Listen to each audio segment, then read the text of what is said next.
Hello and welcome to the interview on France 24. My guest is a former British Prime Minister, Tony Blair. Thank you very much for being with us in Davos. Since you left Downing Street, you have been a government advisor, you've been a businessman, you founded the Faith Foundation. You're also a Quartet representative, so you speak to a government in the world about the Middle East peace process.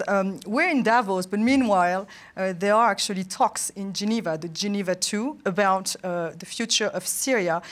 What do you think, Tony Blair, are the main purposes of Geneva II? Because they are not going to find a solution over there. What do you think? It's very difficult because the purpose of the conference, obviously, is to map out a transition that allows the country to come together, have a different form of government, a different constitution.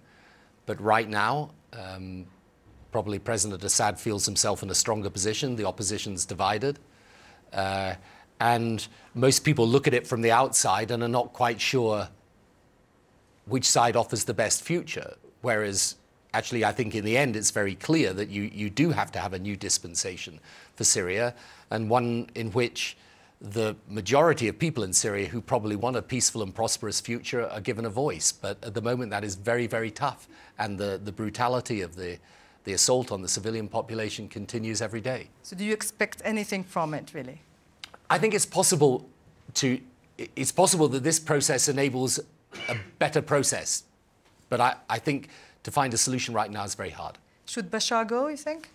Well, I think eventually there's got to be a stepping down to allow a new constitution to take shape.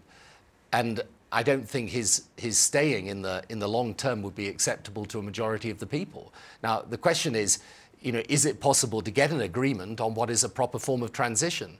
But, we've now, 130,000, anywhere up to 200,000 is the figure of sometimes given as the number of people died, millions displaced, and a country disintegrating. It is a terrible situation, and it's a situation which, frankly, all the options now, all the choices, are ugly and difficult. What do you think when Lavrov, actually the Russian foreign minister, says that, Syrian people should decide? Yes, but you've got to create the circumstances in which that decision can be taken genuinely and properly. Concretely, who do you think should be part of this transitional government? You've got to try and create a new framework for governing the country that takes account of the fact you've got different minorities. And that the absolute essence of the whole problem in the Middle East today, and you see this wherever you look, is when religion gets mixed up with politics in a wrong way. And there is no future for any of these countries in the Middle East unless it's a future that guarantees people, whatever their faith or whatever version of Islam they happen to support or group in Islam they happen to support, they are open-minded towards others. Do you think every ranges actually of the opposition should maybe be part of the government? Or? Well, it depends if they accept the basic democratic principles. The trouble with some of the extremist groups, of course, is they don't. What do you think about Hassan Rouhani coming to Davos? Because actually the Iranian president's coming to Davos.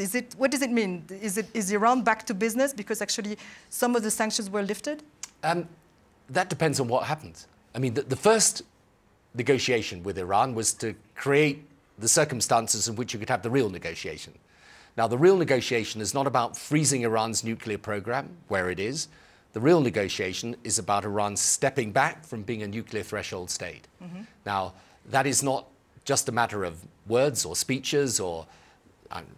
it's fine, the new president comes to Davos and so on, and he's obviously a quite different type of personality from the previous president. All of that is good, but the test is, are the conditions put in place whereby Iran retreats, comes back from the situation which it's presently in, which is a nuclear threshold state. Because if it remains in that position, then the risk is that at any point in time, it can move quickly to acquire that nuclear weapons capability. And if it remains in that state, then I think you will find other powers in the region immediately making their own moves towards nuclear weapons capability. So you think that the agreement that was reached with the international community and Iran is fragile? Do you think it's going towards the right direction for peace in the Middle East? It is what it is, which is a preliminary agreement that gives you some space to conclude the real agreement. But it's very important, and I think we need to be very conscious of this, because I personally think all these problems are linked in the region.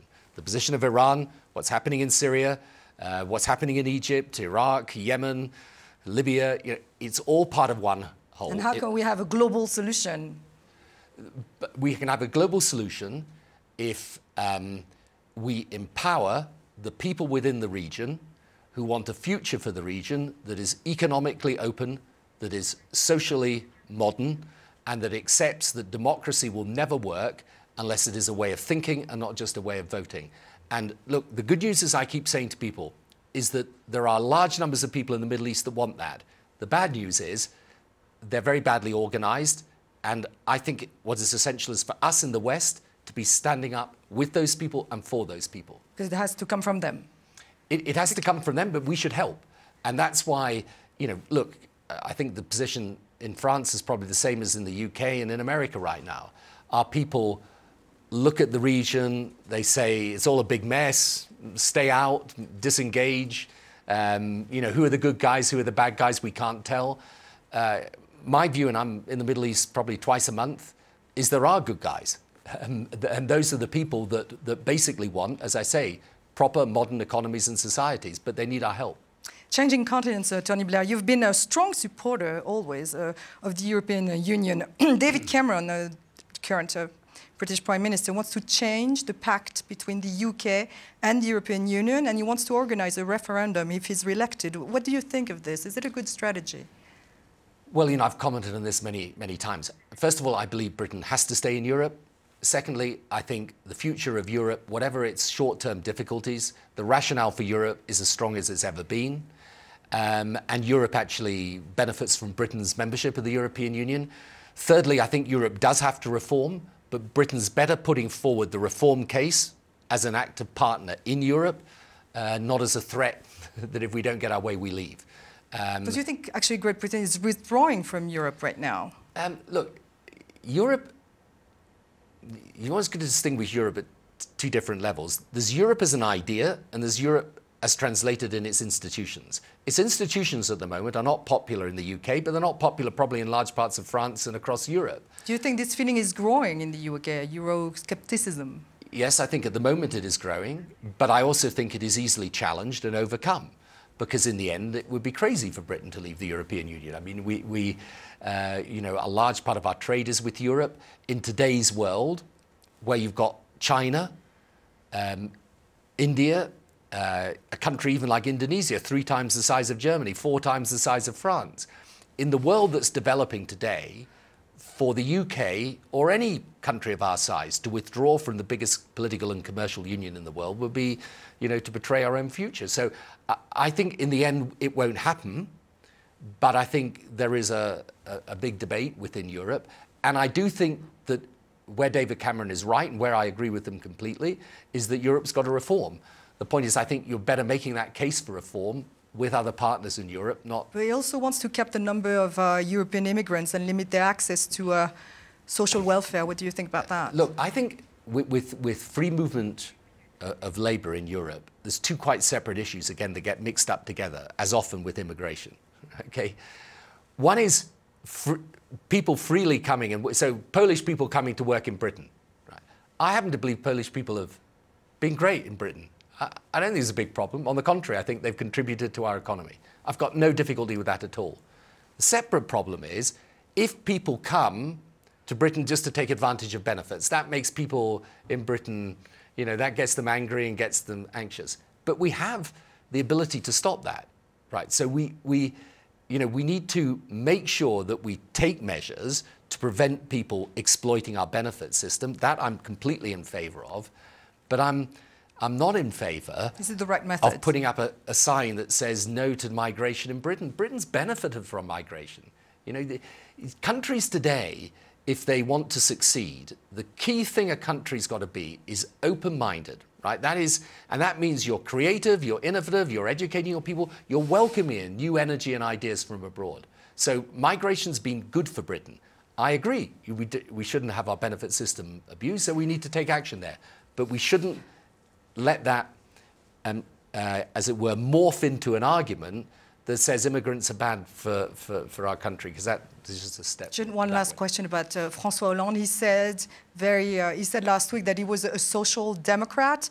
What do you think? Some people say it's the new Tony Blair in France. I should imagine he wouldn't want that label attached around his neck. He wants to do some Hollande, but he wants to be a social democrat. Do you think he's a social democrat? You reformed the Labour. Yeah, look. For me, it's a very simple thing, because I see this probably more clearly today than when I was in government. Round the world, governments face the same problems. I mean, our people never think they do, but actually they do. And the answers to those problems is far less to do with traditional categories of left and right than it's to do with what works and what doesn't. And it's to do with a world that's changing very, very fast through technology, through globalization, through migration.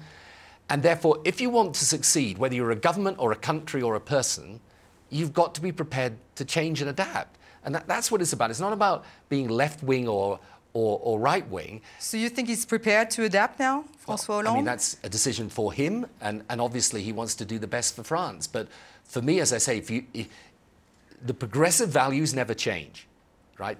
What a progressive stands for in politics is a more just society where opportunity is more equally spread.